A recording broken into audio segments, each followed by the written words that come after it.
students, welcome to Nuclear Physics 1 lecture number 9. I'm Dr. Pervez Ahmed. In this lecture, we will have a discussions on properties of the nucleus, property of the nuclei. And here, along with the properties of the nuclei, we will trying to explain the method by which we can properly understand the nucleus. All the effort that we will do in these particular lectures will be to explain the nucleus. So that's why we have named the lecture as the property of the nuclei. So let's proceed towards today's lectures. uh, just like I mentioned, the focus of the lecture will be to explain the properties of the nuclei.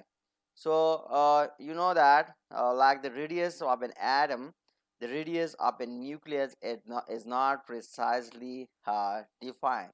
So what it mean? It means that actually neither atoms nor nucleus are like solid sphere with sharp boundaries. Normally we have object in the real worlds or in bulk where we have the boundaries for particular materials. But unlike that, when we come to the nucleus or we come to the atom, so in case of both atoms and nucleus, we neither have the solid sphere or like a sharp boundary. The phenomena of the atom and that of the nucleus is totally different that from the solid object in the real world. So what we can give only an operational definition to these quantities. We can give the operational definition for the radius of an atom and for the radius of the nucleus. And why is that? We already mentioned the reasons that atom and the nucleus, they are not like the solid sphere just like we have in the everyday life. So, for the nuclei, the density of the nucleons and the nuclear potentials have a special dependence which would help us to define the radius of the nucleus. That is, here's if you focus on, we have two quantities, that is the density of the nucleons, that is the number of nucleons for a particular volume, and the nuclear potentials. That is the interactions between the nucleons that normally terms as the nuclear potentials, and he said that have special defenders, and this will help us to find out or to define the radius of the nucleus. So how that would be? So from that we can characterize the nuclear radius with two parameters. So what are those two parameters? One is the mean radius. What is mean by the mean radius? Mean radius is where the density of the nucleus is half its central value. So this is what we mean by mean radius. And the second term is the skin thickness. So what is mean by skin thickness? Skin thickness is over which the density drop from near its maximum to near its minimum. So these are the two terms, that is mean radius and skin thickness, from which we can easily characterize the nuclear radius. The nuclear radius can easily be characterized from the two parameters. One parameter is mean radius, and the second is the skin thickness. So here you can see the imperfect atomic or nuclear boundaries. This is how you people might have seen it in the book, or you might have seen it on the screen, that how the nucleus, how we model the atom and the nucleus inside the atom. Here you can see the boundaries of the atom and the boundary of the nucleus, and here as well you can see in both these pictures. So measurement of the radius depend upon the nature of the experiments or the method we perform to determine it.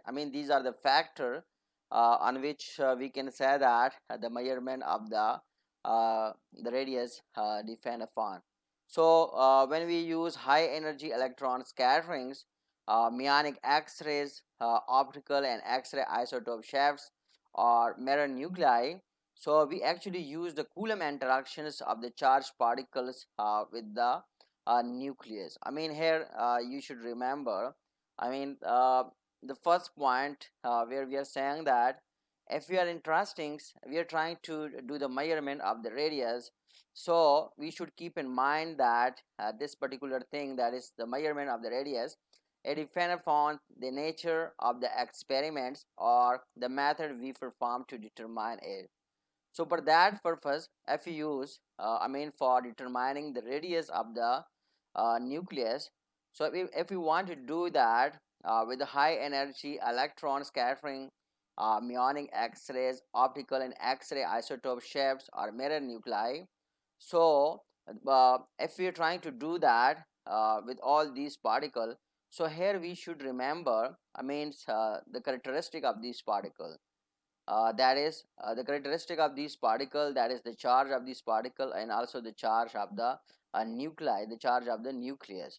So by doing so, if we are performing the interaction between these particles with the nuclei, so we actually use the Coulomb interaction of the charged particles with the nucleus, because majority of these, that is electrons scattering, meonic X-rays, these are the charged particle, and also the nucleus has a charge. So when we're trying to have interactions of the electrons or meonic X-rays, so we are basically doing the charged particle interaction with the nucleus. So in other experiment, just like the Rutherford scattering experiment, where alpha decay and ionic X-ray, that would being bombarded on the nucleus.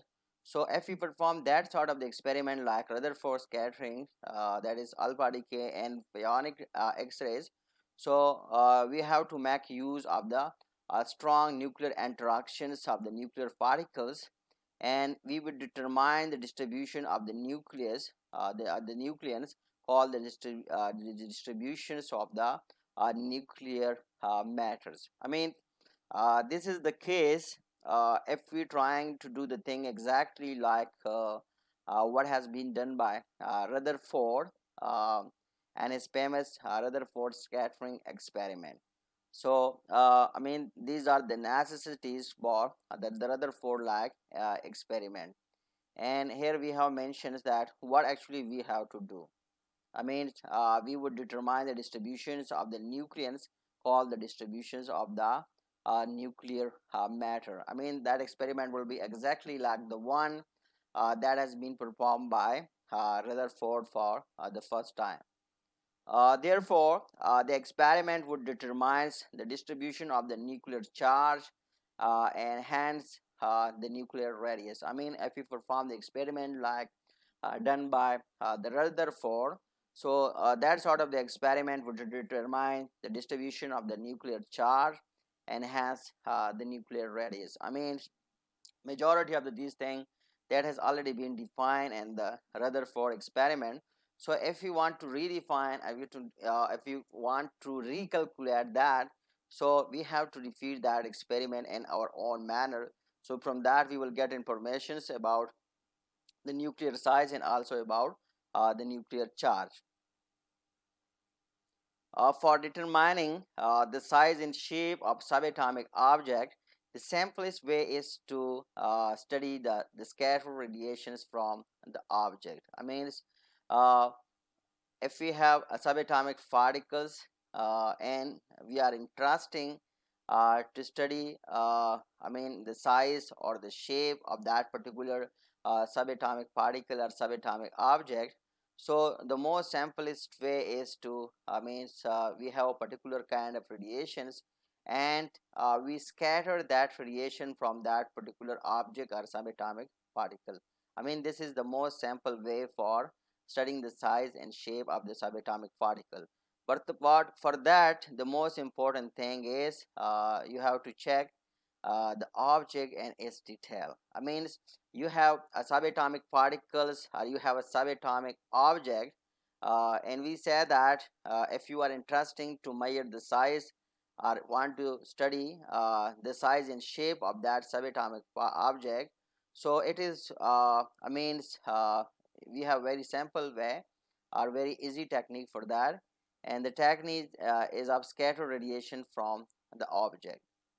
So for this purpose, that is scatter radiation from the object, one has to see the object and its details. This is the method. This is one of the method where you can find the size and shape of subatomic object via this technique. If you are interested in this techniques, so first of all you have to check the object and its detail. That is, you have to check the wavelength of the radiations, and you should know that the wavelength of the radiation that you want to strike with the subatomic object, it should be smaller than the size of the object. If you want to utilize a particular radiations, a scatter radiation that you want to utilize to find the size and shape of subatomic particle, so you should know the information that you should know is about the wavelength of the radiation that you utilize, and also the size of the and also you should know a bit about the object. So the wavelength of the radiation must be smaller than the size of the object.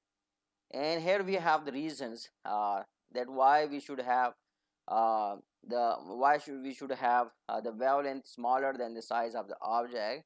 The reason is that the effect of diffractions will partially have completely obscured the image obtained in the experiment. I means uh, if the object size is smaller than the wavelength of the radiation that we use, so we won't get the diffractions or the reflections of that particular radiations which we trying to observe the size or shape of the subatomic particle. So if we do not get the good diffractions or the reflections of the scattered radiations, so we won't be able to get the exact information about the size and shape of the object. So this is one of the special requirement whenever you're trying to judge, whenever you're trying to study the size and shape of subatomic object by means of the scattered radiation. So you should know about the object and the wavelength of the radiation you want to scatter. That is, the condition is that the wavelength of the radiation you want to scatter from the smaller size object should be less than that of the object size. And the reason is that if it's not so, so most of the diffractions that will be not in the way to give the complete information. Most of the diffractions, it will be most of the objects, the radiation will be scattered roughly in all directions, and we want to be able to get the diffractions or the reflections of that particular radiations to plot the image for us in that particular experiment.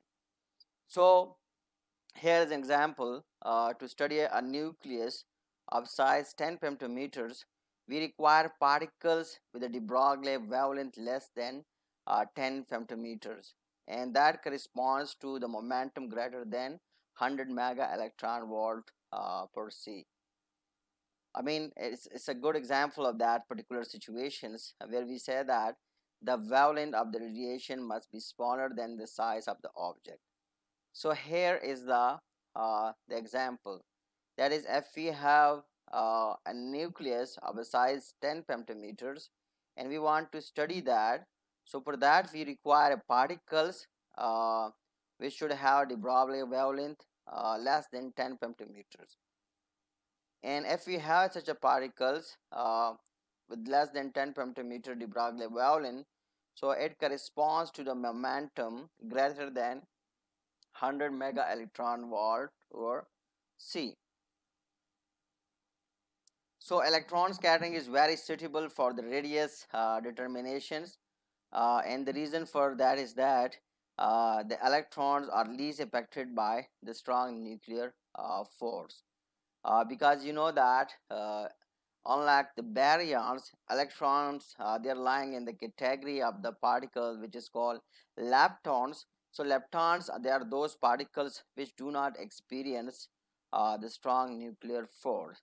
So electron scattering is suitable for radius determinations, and we have the reasons because electrons, they do not experience or it's least affected by the strong interactions.